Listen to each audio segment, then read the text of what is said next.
Hey, on se retrouve dans un nouveau décor et aujourd'hui j'avais envie de vous faire une vidéo. Si tu as aimé ce livre, tu devrais lire celui-ci. J'avais fait déjà ce genre de vidéo il y a quelques années où c'était plus si tu as aimé ce livre, tu devrais voir ce film. Et là je me suis dit que ça serait sympa de faire la version originale. Run, run, don't trail behind, keep moving, the beast won't. Je m'excuse si j'ai l'air très gênée dans cette vidéo, mais c'est la première fois que je filme dans mon tout nouveau décor, dans mon nouveau studio qui est minuscule et les murs sont aussi fins que du papier à cigarette. Voilà, donc c'est très gênant parce que mes voisins sont en train d'entendre tout. In the autumn days. Si tu as aimé Love Simon de Becky Albertalli aux éditions Hachette, alors je te conseille La Sirène et la Licorne de Erin Mosta aux éditions Rajo. Ce roman, ça va être l'histoire d'amour entre deux adolescentes le temps d'un été. D'un côté, on va voir Lily qui est passionnée de maquillage, qui a adoré faire du maquillage dans le cinéma. Elle a les cheveux roses, elle adore les licornes et elle est hyper excentrique. Et il se trouve qu'elle se rend en vacances à la mer cet été et elle va faire la rencontre de Chris, qui est une jeune fille passionnée de voile mais qui est forcée de rester sur la terre ferme depuis un accident. C'est une petite romance que j'ai adoré lire cet été. On trouve vraiment la même délicatesse que dans Love Simon et en plus de ça, j'ai trouvé que les personnages dans La Sirène et la Licorne étaient hyper originaux. Donc si vous voulez une petite romance feel good, eh bien je vous conseille vraiment La Sirène et la Licorne. In the autumn days. Si tu as aimé et que tu as été complètement bouleversé par le journal d'Anne Frank, alors je pense que quelque part le soleil brille encore de Michael Granbone et de Todd Asaklöwy, publié tout récemment chez Didier Jeunesse, pourrait te plaire. Michael Granbone avait 10 ans lorsque la Seconde Guerre mondiale a éclaté et lui, sa mère et sa sœur ont été envoyés au camp de travail de Térésine et il se trouve que du jour au lendemain, il a été séparé de sa famille et il s'est retrouvé tout seul dans un dortoir avec 40 autres garçons. On va suivre donc son quotidien dans le camp, mais aussi l'amitié très forte qui va se lier entre lui et les autres garçons, que ça soit dans les parties de foot improvisées ou lorsque l'un d'entre eux est déporté. Michael Granbone a attendu des années avant de confier publiquement son histoire et il a ensuite décidé de collaborer avec un auteur américain pour retranscrire son témoignage sous la forme d'un roman écrit sous le point de vue de l'enfant de 10 ans qu'il était à l'époque. C'est un roman bouleversant, tout aussi éclatant d'innocence, de vérité et d'humanité que le journal d'Anne Frank. Adulte comme enfant, pour moi je pense que c'est important de lire ce roman parce que comme le journal d'Anne Frank, il fait vraiment partie de ces œuvres qui font partie de ce devoir de mémoire. Alors foncez en librairie découvrir Quelque part le soleil brille encore parce que en plus d'être un roman très poignant, c'est aussi un roman lumineux et criant d'espoir.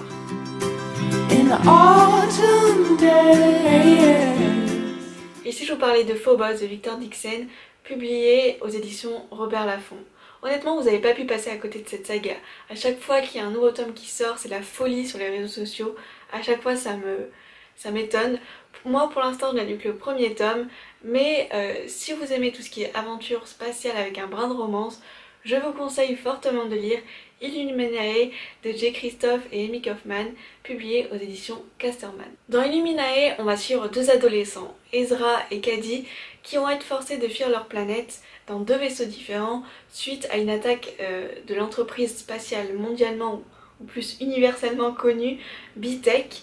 Et ces deux adolescents vont essayer de découvrir pourquoi cette entreprise a voulu les détruire, sauf que malheureusement pour eux le temps presse puisque le vaisseau militaire de B-Tech les pourchasse. Tout comme Phobos, on a une écriture très originale. Ce qu'il y avait avec Phobos que moi j'avais beaucoup aimé, c'est cette écriture très scénarisée, très cadrée qui faisait penser un peu à des scènes de cinéma quand on les lisait. Et dans Illuminae, on a aussi une écriture très originale, très marquée, puisqu'en fait on suit l'intrigue à partir de documents recueillis, que ce soit des interviews des adolescents, de leurs conversations ou des retranscriptions des caméras, etc.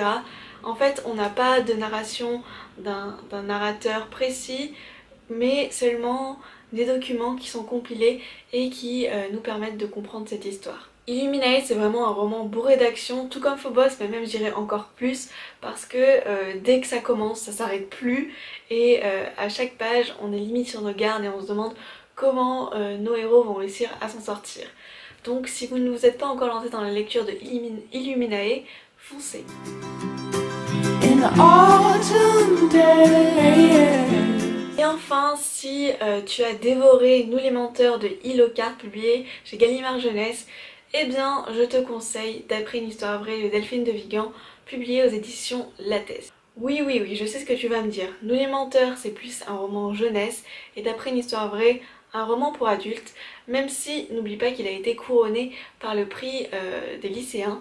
Et honnêtement, si tu as aimé le côté thriller psychologique et gros cliffhanger à la fin dans Nous les menteurs, eh bien tu vas être servi avec D'après une histoire vraie, même si dans ce roman on a vraiment une ambiance beaucoup plus sombre, je trouve, que dans Nous les menteurs.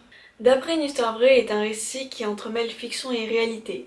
On va plonger dans le point de vue interne de la narratrice, qui est une écrivain à succès, et brutalement son quotidien va basculer suite à la rencontre d'une femme énigmatique, une certaine Elle, qui va complètement l'hypnotiser et qui va entrer pleinement dans son quotidien et tout transformer.